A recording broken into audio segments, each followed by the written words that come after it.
Pengertian masjid. Masjid berasal dari bahasa Arab sajadah yang berarti tempat sujud atau tempat menyembah Allah Subhanahu wa taala. Bumi yang kita tempati ini adalah masjid bagi kaum muslimin. Setiap muslim boleh melakukan sholat di wilayah manapun di bumi ini, terkecuali di atas kuburan, di tempat yang bernajis, dan di tempat-tempat yang menurut ukuran syariat Islam tidak sesuai untuk dijadikan tempat sholat. Fungsi masjid. Fungsi utama masjid adalah tempat sujud kepada Allah Subhanahu wa taala, tempat sholat, dan tempat beribadah kepadanya. 5 kali sehari semalam umat Islam dianjurkan mengunjungi masjid guna melaksanakan sholat berjamaah. Masjid juga merupakan tempat yang paling banyak dikumandangkan nama Allah melalui azan, iqamat, tasbih, tahmid, tahlil, istighfar, dan ucapan lain yang dianjurkan dibaca di masjid sebagai bagian dari lafaz yang berkaitan dengan pengagungan asma Allah. Selain itu, fungsi masjid adalah 1. Masjid merupakan tempat kaum muslimin beribadah dan mendekatkan diri kepada Allah. Masjid adalah tempat kaum muslimin beriktikaf, membersihkan diri, menggembleng batin untuk membina kesadaran dan mendapatkan pengalaman batin keagamaan sehingga selalu terpelihara keseimbangan jiwa dan raga serta keutuhan kepribadian. Masjid adalah tempat bermusyawarah kaum muslimin guna memecahkan persoalan-persoalan yang timbul dalam masyarakat. Dan yang terakhir, masjid adalah tempat kaum muslimin berkonsultasi, mengajukan kesulitan-kesulitan, meminta bantuan dan pertolongan. Masjid sebagai pusat dakwah Islam.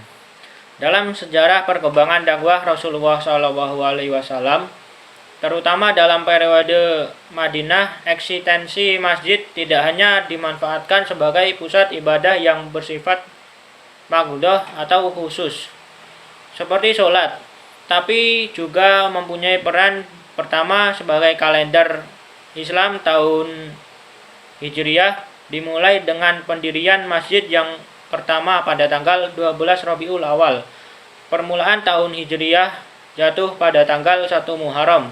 Kedua, di Makkah agama Islam tumbuh dan Madinah agama Islam berkembang. Pada kurun pertama atau periode Makkiyah, Nabi Muhammad SAW mengajarkan dasar-dasar agama. Memasuki kurun kedua atau periode Madaniyah, Rasulullah SAW menandai tapal batas itu dengan mendirikan masjid. Ketiga, masjid menghubungkan ikatan yang terdiri dari kelompok atau muhajirin dan ansar dengan satu landasan keimanan kepada Allah Subhanahu wa taala. Keempat, masjid didirikan oleh orang-orang bertakwa secara bergotong royong untuk kemaslahatan bersama.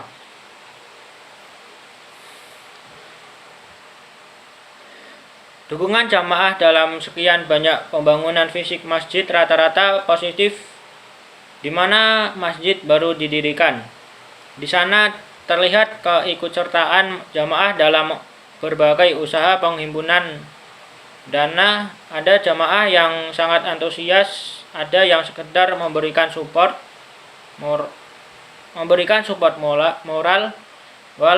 walau ada pula yang menanggapinya dengan dingin. Gairah dan motivasi jamaah sangat ditentukan oleh karisma pemimpin, persuasi, pendekatan, dan kiat-kiat khusus panitia pembangunan masjid dalam memancing dan melibatkan jamaah.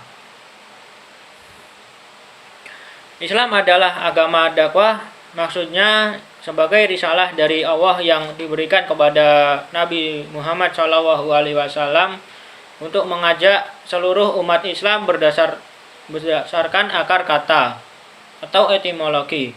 Kata dakwah merupakan bentuk dasar dari kata yad'u dan da'a yang artinya adalah memanggil, mengundang, mengajak, mendorong, memohon.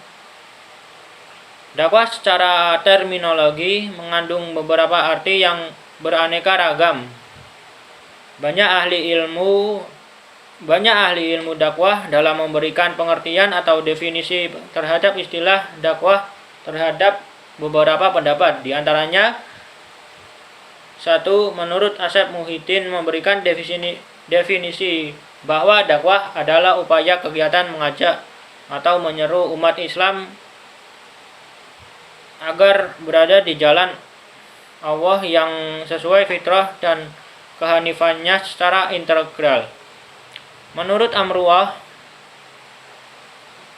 dakwah adalah mengadakan dan memberikan arahan merubah struktur masyarakat dan budaya dari kezaliman ke arah keadilan, kebodohan ke arah kemajuan, kemiskinan ke arah kemakmuran, keterbelakangan ke arah kemajuan, yang semuanya dalam rangka meningkatkan derajat manusia dan masyarakat ke arah puncak kemanusiaan.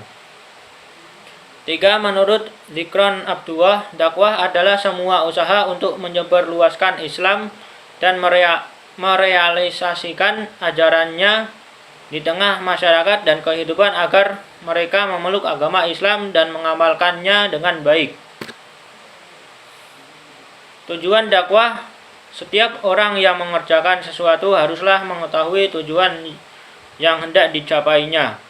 Demikianlah dai harus pula mengerti dengan jelas tentang tujuan dakwahnya. Pengertian akan tujuan itulah yang akan menjadi sasaran dan menjadi pengarah daripada tindakan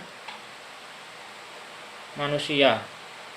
Tujuan dakwah ini selanjutnya dapat diklasifikasikan menjadi tujuan umum dan khusus. Tujuan umum: menurut Awaluddin Pimai dalam bukunya Metodologi Dakwah, tujuan dakwah secara umum adalah menyelamatkan umat manusia dari lembah kegelapan dan membawanya ke tempat yang terang benderang, dari jalan yang sesat kepada jalan yang lurus, dari lembah kemusyrikan dengan segala bentuk kesengsaraan menuju kepada tauhid yang menjanjikan kebahagiaan. Tujuan khusus dakwah merupakan perumusan tujuan sebagai perincian daripada tujuan umum dakwah. Tujuan ini dimaksud agar dalam pelaksanaan seluruh aktivitas dakwah jelas diketahui kemana arahnya ataupun jenis kegiatan apa yang hendak dikerjakan. Tujuan khusus dakwah secara operasional dibagi ke dalam beberapa tujuan, yakni 1. Mengajak umat manusia yang sudah memeluk agama Islam untuk selalu meningkatkan takwanya kepada Allah Subhanahu wa Ta'ala. 2. Membina mental agama Islam bagi kaum yang masih mu'alaf. 3. Mengajak umat manusia yang belum beriman agar beriman kepada Allah Subhanahu wa Ta'ala. 4. Mendidik dan mengajar anak-anak agar tidak menyimpang dari fitrahnya. Dasar hukum dakwah.